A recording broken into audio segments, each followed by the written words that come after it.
They must have come this way. Think! I've no idea who it is you think I might have seen. I've been busy with my research. I do not have time to... Victor Rookwood don't give a doxy's nip back your time. Oi! Speak of the devil. Mr. Rookwood would like a word with you. A student? You can't be serious. Enough out of you. Leave her alone. Stupefy!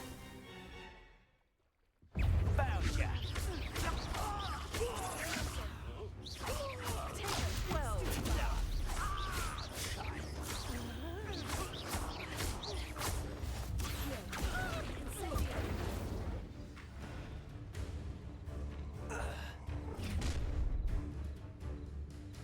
I'll watch the light go out of your eyes.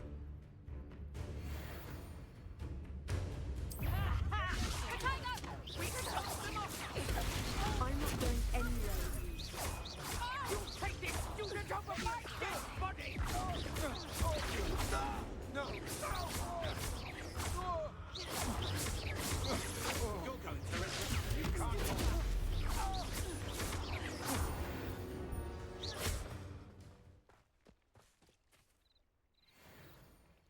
What on earth just happened? I've never been accosted in such a manner, and so close to Hogwarts.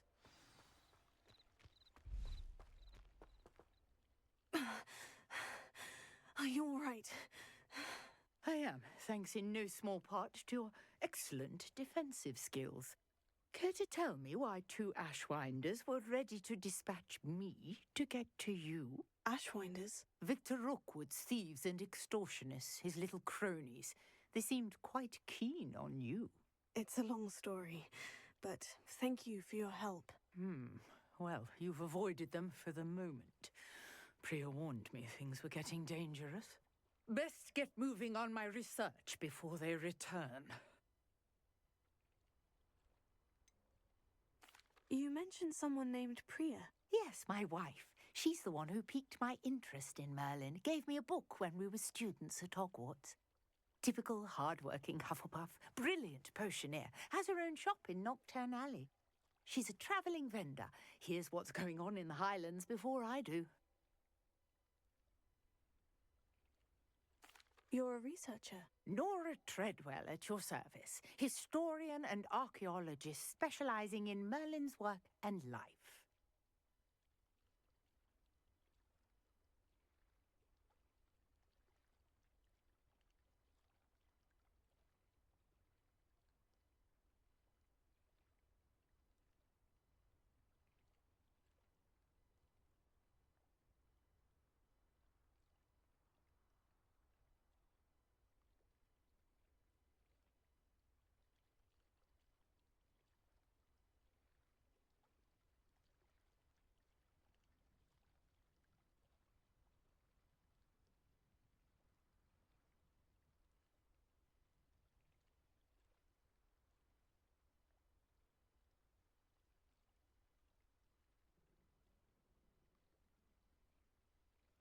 Merlin? Of the legend of King Arthur? The very same. Merlin attended Hogwarts, you know, and I'm studying some curious fixtures he left here centuries ago. Fixtures?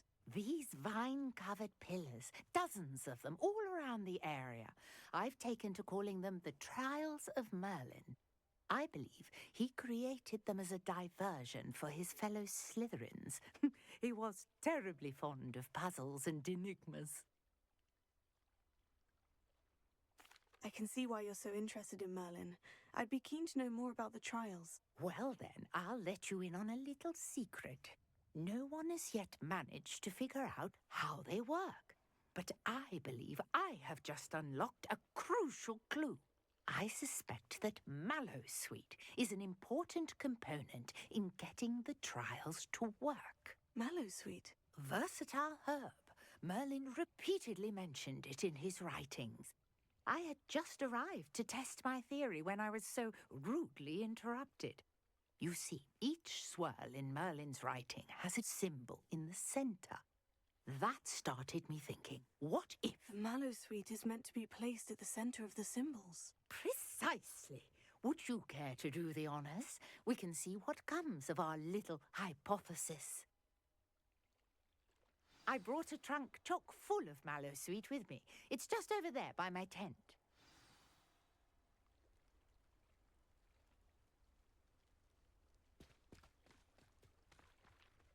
This trunk?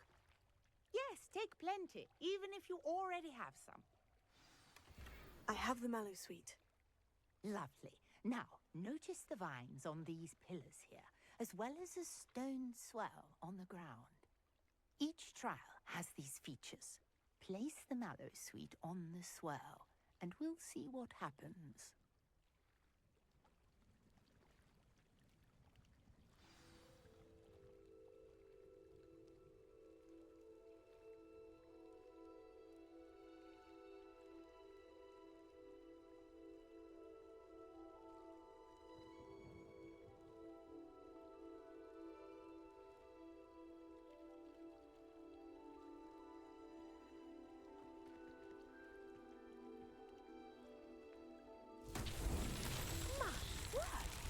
See that? The vines disappeared. Incendio! What should I do now? This is uncharted territory. Beard! The flames make the pyre sink. Accio! Incendio! Accio! Incendio! Curious. The pyres are back where they started.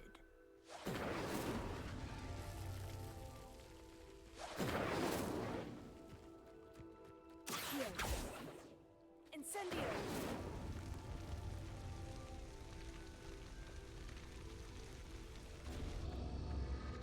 Clearly, all three of these pyres are meant to be lit. Accio! Incendio!